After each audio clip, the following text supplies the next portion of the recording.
ಬಂಧುಗಳೇ ನಮಸ್ಕಾರ. ದಯಮಾಡಿ ಎಚ್ ಎನ್ ಚಂದ್ರಶೇಖರ್ ಯೂಟ್ಯೂಬ್ ಚಾನಲ್ನ ಸಬ್ಸ್ಕ್ರೈಬ್ ಮಾಡಿಸಿ ಬೆಲ್ ಬಟನನ್ನು ಪ್ರೆಸ್ ಮಾಡಿ.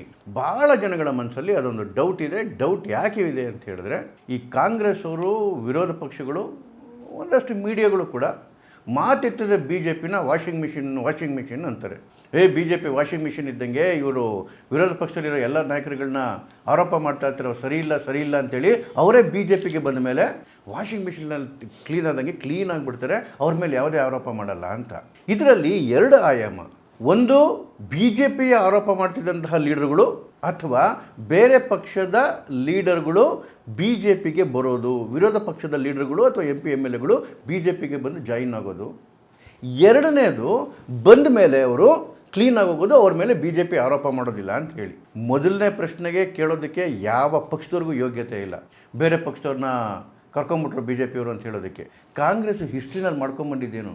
ಇಂದಿರಾ ಗಾಂಧಿ ಅವರು ಯಾರ್ಯಾರು ಮನೆ ಹಾಳು ಮಾಡಿದ್ರು, ಯಾವ್ಯಾವ ಪಕ್ಷಗಳನ್ನ ಹಾಳು ಮಾಡಿದ್ರು. 1967ರಿಂದ 71ರವರೆಗೆ ಕೇವಲ 4 ವರ್ಷದಲ್ಲಿ 4,000 ಎಮ್ ಎಲ್ ಎಗಳು, ಎಂ ಪಿಗಳು ಪಕ್ಷಗಳನ್ನ ಬದಲಾಯಿಸಿದ್ದು ಇಂದಿರಾ ಗಾಂಧಿಯವರು ಉತ್ತುಂಗದಲ್ಲಿದ್ದಾಗ. 4,000 4 ವರ್ಷದಲ್ಲಿ. ದೇಶದ ಮೊದಲ ಕಾಂಗ್ರೆಸ್ಸೇತರ ಸರ್ಕಾರ ಕೇಂದ್ರದಲ್ಲಿ ಮೊರಾರ್ಜಿ ದೇಸಾಯಿ ಅವರ ಜನತಾ ಪಕ್ಷ ಅದನ್ನು ಒಡೆದು ಚಿದ್ರ ಮಾಡಿದ್ಯಾರು. ಅದಾದ ಮೇಲೆ ಎಲ್ಲ ರಾಜ್ಯಗಳವರು ಸಣ್ಣ ಪುಟ್ಟ ಪ್ರಾದೇಶಿಕ ಪಕ್ಷಗಳನ್ನ ಒಡೆದು ಚೂರು ಮಾಡಿ ನುಂಗಾಕಿದ್ಯಾರು. ಬಿ ಎಸ್ ಪಿಯನ್ನು ಪುಡಿಪುಡಿ ಮಾಡಿದ್ದರು. ಹಳೆ ಕತೆ ಹಾಳಾಗೋಗ್ಲಿ ರೀ. ಇವ್ರ ಜೊತೆ ಇರೋ ಮಮತಾ ಬ್ಯಾನರ್ಜಿ, ಇಂಡಿಯನ್ಸ್ ಇರೋ ಮಮತಾ ಬ್ಯಾನರ್ಜಿ, ಆ ಮಮತಾ ಬ್ಯಾನರ್ಜಿಯ ಪಕ್ಷದ 56 ಜನ ನಾವು ಪಕ್ಷ ಬಿಟ್ಬಿಟ್ಟು ಆಚೆ ಕಡೆಗೆ ಹೋಗ್ತೀವಿ ಅಂತ ಹೇಳಿದ್ರೆ, ಆ ಪಶ್ಚಿಮ ಬಂಗಾಳದ ಕಾಂಗ್ರೆಸ್ ಅಧೀರ್ ರಂಜನ್ ಚೌಧರಿ ಹೇಳ್ತಾರೆ, ನೀವೆಲ್ಲ ಕಾಂಗ್ರೆಸ್ಸಿಗೆ ಬಂದು ಸೇರ್ಕೊಂಬಿಡಿ ಅಂತ ಹೇಳಿ. ಮಮತಾ ಬ್ಯಾನರ್ಜಿ ಪಕ್ಷ ಹೊಡೆಯೋಕ್ಕೆ ಹೋಗಿರೋರು. ಅದು ಬಿಟ್ಬಿಡಿ, ಹಾಳಾಗೋಗ್ಲಿ. ಸರಿ, ಈಗ ಬೇರೆ ಪಕ್ಷದವರು ಬಿ ಜೆ ಪಿಗೆ ಬರ್ತಾ ಇದ್ದಾರೆ. ಯಾಕೆ ಬರ್ತಾ ಇದ್ದಾರೆ? ಆ ಬೇರೆ ಪಕ್ಷಗಳಲ್ಲಿರ್ತಕ್ಕಂಥ ನ್ಯೂನತೆಗಳೇನು, ಇವ್ರ ಪಾರ್ಟಿಲಿರ್ತಕ್ಕಂಥ ನ್ಯೂನತೆಯನ್ನು ನೋಡ್ಕೋಬೇಕು ತಾನೆ. ಕೊಂಡ್ಕೊಂಡ್ಬಿಡ್ತಾರೆ ಅಂತ ಹೇಳಿದ್ರೆ, ಅಲ್ರಿ, ಮೊದಲು ಮಾಲು ಮಾರ್ಕೆಟಿಗೆ ಬಂದಾಗ ಮಾತ್ರನೇ ತಾನೇ ಕೊಂಡ್ಕೊಳ್ಳೋರು ಹೋಗೋದು. ಮಾರ್ಕೆಟ್ಗೆ ಯಾಕೆ ಬಂತು? ಬಿಕ್ರಿಗೆ ಯಾಕೆ ರೆಡಿ ಆಯಿತು? ನಿಮ್ಮ ಪಕ್ಷದ ಎಮ್ ಎಲ್ ಎಗಳು, ನಿಮ್ಮ ಪಕ್ಷದ ಎಂ ಪಿಗಳು ನಾವು ಸೇಲ್ಗಿದ್ದೀವಿ ಅಂತೇಳಿ ಬೋರ್ಡ್ ಹಾಕೊಂಡು ಯಾಕೆ ನಿಂತ್ಕೊಂಡ್ರು? ಯಾಕೆ ಅಂತೇಳಿದ್ರೆ, ನೀವು ಎಂತೆಂಥವ್ರಿಗೆ ಟಿಕೆಟ್ ಕೊಟ್ಕೊಂಡು ಹೋಗಿದ್ದೀರಿ ಅಂತೇಳಿದ್ರೆ, ನಾನು ಎಲ್ಲರ ಬಗ್ಗೆ ಹೇಳಲ್ಲ, ಭಾಳ ಜನದ ಬಗ್ಗೆ. ನೀವೊಂದು ಮಾಯಾವತಿ ಬಗ್ಗೆ ನೇರವಾದ ಆರೋಪ, ಕಾಂಗ್ರೆಸ್ ಅವ್ರ ಮೇಲಿರೋ ನೇರವಾದ ಆರೋಪ, ಸಮಾಜವಾದಿ ಪಕ್ಷದ ಅಖಿಲೇಶ್ ಯಾದವ್ ಮೇಲಿರೋ ನೇರವಾದ ಆರೋಪ ಏನಂತ ಹೇಳಿದ್ರೆ, ಅವರ ಪಕ್ಷದವರೇ ಮಾಡೋ ಆರೋಪ. ಟಿಕೆಟ್ನ ಮಾರ್ತಾರೆ ಇವರು, ದುಡ್ಡಿಸ್ಕೊಂಡು ಟಿಕೆಟ್ ಹಂಚ್ತಾರೆ.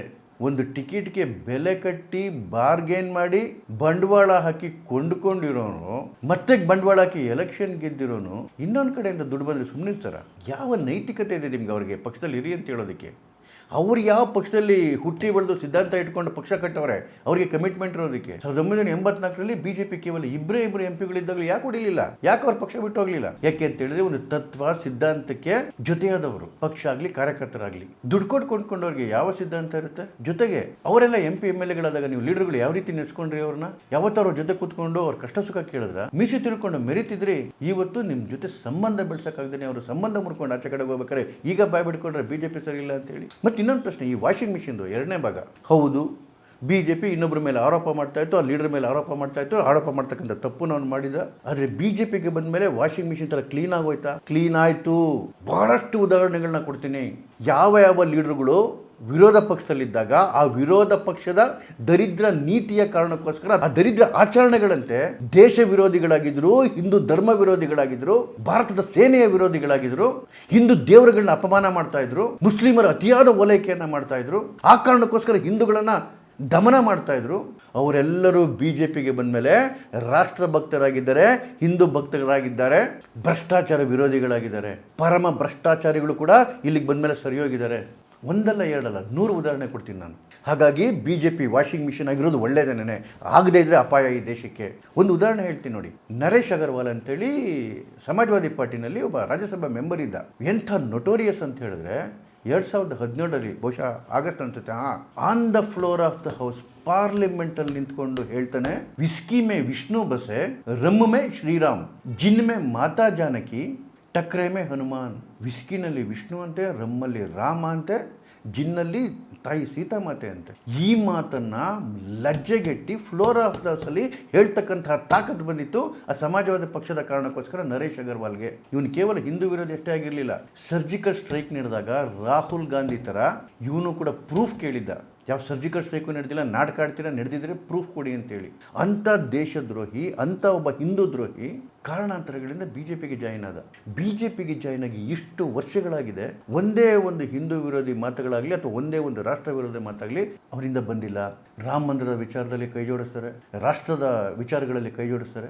ಒಬ್ಬ ರಾಷ್ಟ್ರ ಪ್ರೇಮಿಯಾಗಿ, ಒಬ್ಬ ಈ ಸಂಸ್ಕೃತಿಯ ಪ್ರೇಮಿಯಾಗಿ ಬದಲಾಗಿದ್ದಾರೆ. ಇದು ತಾನೇ ಆ ಬಿ ಜೆ ಪಿ ವಾಷಿಂಗ್ ಮಿಷಿನ್ನ ತಾಕತ್ತು. B J P washing machine ಆಗದೇ ಇದ್ದಿದ್ರೆ ಆ ಮನುಷ್ಯ ಒಬ್ಬ ದೇಶ ವಿರೋಧಿ ರಾಕ್ಷಸ ಆಗಿರ್ತಿದ್ದ.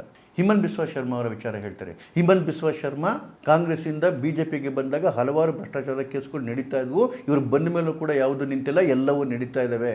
ಅವುಗಳನ್ನು ಬಿಟ್ಟರೆ ಸುಮಾರು 1 ದಶಕಕ್ಕಿಂತ ಹೆಚ್ಚಾಯ್ತಲ್ಲ ಬಿ ಜೆ ಪಿಗೆ ಬಂದು.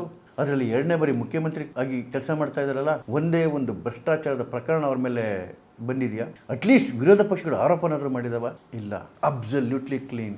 ಸುವೇಂದು ಅಧಿಕಾರಿ ಟಿ ಎಂ ಸಿಲಿದ್ದಾಗ ಯಾವ ರೀತಿ ಹಿಂದೂಗಳ ದಮನ ಮಾಡಿದ್ರು, ಯಾವ ರೀತಿ ಒಂದು ಅಗ್ಗುಂಡ ಕಲ್ಚರ್ನ ಭಾಗ ಆಗಿದ್ರು, ಬಿ ಜೆ ಪಿಗೆ ಬಂದ ಮೇಲೆ ಯೋಗಿ ಆದಿತ್ಯನಾಥ್ ಸಮಕ್ಕೆ ಸಮನಾಗಿ ಉಗ್ರ ಹಿಂದೂ ಆಗೋಗಿದ್ದಾರೆ, ಉಗ್ರ ದೇಶ ಪ್ರೇಮಿ ಆಗಿದ್ದಾರೆ. ಒಬ್ಬ ಸಮಾಜ ಕಂಟಕನಿಂದ ಇವತ್ತು ಒಬ್ಬ ಸಮಾಜ ಸೇವಕನಾಗಿ ಬದಲಾಗಿದ್ದಾರೆ. ಇದು ತಾನೇ ಬಿ ಜೆ ಪಿ ವಾಷಿಂಗ್ ಮಿಷಿನ್ನ ತಾಕತ್ತು. ಆಮ್ ಆದ್ಮಿ ಪಾರ್ಟಿಯ ರಾಘವ್ ಚಡ್ಡಾ ಯಾವ ರೀತಿ ದೇಶ ವಿರೋಧಿ ಡೈಲಾಗ್ಗಳನ್ನ ಹೊಡಿತಾ ಇದ್ರು, ಇವತ್ತು ಬಿ ಜೆ ಪಿಗೆ ಬಂದ ಮೇಲೆ ಅವರ ಮಾತುಗಳು, ಅವರ ವರ್ತನೆಗಳನ್ನ ನೋಡ್ಕೊಂಡು ಬನ್ನಿ. ಹಿಂದೆ ಅವರೆಲ್ಲ ತಪ್ಪು ಮಾಡಿಲ್ಲ ಅಂತ ಹೇಳ್ತಲೇ ಇಲ್ಲ. ತಪ್ಪು ಮಾಡಿದ್ರು, ಭ್ರಷ್ಟಾಚಾರ ಮಾಡಿದ್ರು, ದೇಶ ವಿರೋಧಿ ಮಾತುಗಳನ್ನ ಹಾಡಿದ್ರು, ಹಿಂದೂ ವಿರೋಧಿ ಮಾತುಗಳನ್ನ ಆಡಿದ್ರು, ಹಿಂದೂ ವಿರೋಧಿ ಕೆಲಸಗಳನ್ನ ಮಾಡಿದ್ರು. ಬಿ ಜೆ ಪಿನವ್ರ ಮೇಲೆ ಆರೋಪ ಮಾಡಿತ್ತು, ಬಿ ಜೆ ಪಿನ ಕಂಪ್ಲೇಂಟ್ ಮಾಡಿತ್ತು. ಆದರೆ ತಮ್ಮ ತಪ್ಪನ್ನು ಅರ್ಥಕೊಂಡು ಬಿ ಜೆ ಪಿಗೆ ಬಂದ ಮೇಲೆ ಅವರೆಲ್ಲರೂ ಯಾವ ರೀತಿ ಬದಲಾವಣೆ ಆಗಿದ್ದಾರೆ ಅಂತ ಹೇಳಿದ್ರೆ, ಇವತ್ತಿಗೆ ಭಾರತಕ್ಕೆ ಬೇಕಾಗಿರೋದು ಅದೇನೇ. 2014 ಆದಮೇಲೆ ಆಗಿರ್ತಕ್ಕಂಥ ದೊಡ್ಡ ಬದಲಾವಣೆ ಅಂತ ಹೇಳಿದ್ರೆ, ಇಡೀ ದೇಶದಲ್ಲಿ ದೇಶ ಪ್ರೇಮಿಗಳ ಸಂಖ್ಯೆ, ಧರ್ಮ ಪ್ರೇಮಿಗಳ ಸಂಖ್ಯೆ ಬೆಳೀತಾ ಇದೆ ಅಂತ ಹೇಳಿದ್ರೆ ಅದನ್ನು ಹೊಸದಾಗಿ ಹುಟ್ಟಿರೋದಲ್ಲ. ಹಿಂದೆ ದೇಶ ಪ್ರೇಮಿಗಳು ಆಗಿಲ್ಲದೆ ಇದ್ದವರು ಕೂಡ ಇವತ್ತು ದೇಶ ಪ್ರೇಮಿಗಳಾಗಿ ಬದಲಾವಣೆ ಆಗ್ತಾ ಇದ್ದಾರೆ. ಇದು ತಾನೇ ತಾಕತ್ತು, ದೇಶದ ತಾಕತ್ತು. ವಿರೋಧ ಪಕ್ಷದಲ್ಲೂ ಯಾರ್ಯಾರಿಗೆ ನಾವು ಇಲ್ಲಿವರೆಗೂ ಮಾಡೋದು ತಪ್ಪು, ನಾವು ಬದಲಾಗಬೇಕು ಅಂತ ಅನಿಸುತ್ತೋ ಅವರೆಲ್ಲರೂ B J P washing machine ಒಳಗಡೆ ಬಂದು ಮುಳುಗಿ ಎದ್ದು ಕ್ಲೀನಾಗಿ ಆಚೆ ಕಡೆಗೆ ಬರಬೇಕು. ತಪ್ಪೇನಿಲ್ಲ ರೀ ಅದರಲ್ಲಿ. ಯಾರಾದರೂ ಒಬ್ಬ ನಾನು ದೇಶ ಪ್ರೇಮಿ ಆಗ್ತೀನಿ ಅಂತ ಹೇಳಿದ್ರೆ ಅದನ್ನು ತಡಿತಕ್ಕಂಥ ಶಕ್ತಿ ಯಾರ ಕೈಲೂ ಇಲ್ಲ. ಯಾರಾದರೂ ನಾನು ತನ್ನ ಧರ್ಮವನ್ನು ನಾನು ಪೂಜಿಸ್ತೀನಿ ಅಂತ ಬರ್ತೀನಿ ಅಂತ ಹೇಳಿದ್ರೆ ಅದನ್ನು ತಡಿತಕ್ಕಂಥ ಶಕ್ತಿ ಯಾರಿಗೂ ಇಲ್ಲ. ಇಡೀ ದೇಶಕ್ಕೆ ದೇಶವೇ ದೇಶ ಪ್ರೇಮಿಗಳಾಗಬೇಕು. ಬದಲಾಗಲ್ಲ, ದೇಶ ಪ್ರೇಮಿ ಆಗಲ್ಲ ಅಂತಕ್ಕಂಥ ಹುಳುಗಳು ಒಂದಷ್ಟು ಉಳಿತವಲ್ಲ ಕಾಂಗ್ರೆಸ್ಸಲ್ಲಿ, ವಿರೋಧ ಪಕ್ಷಗಳಲ್ಲಿ.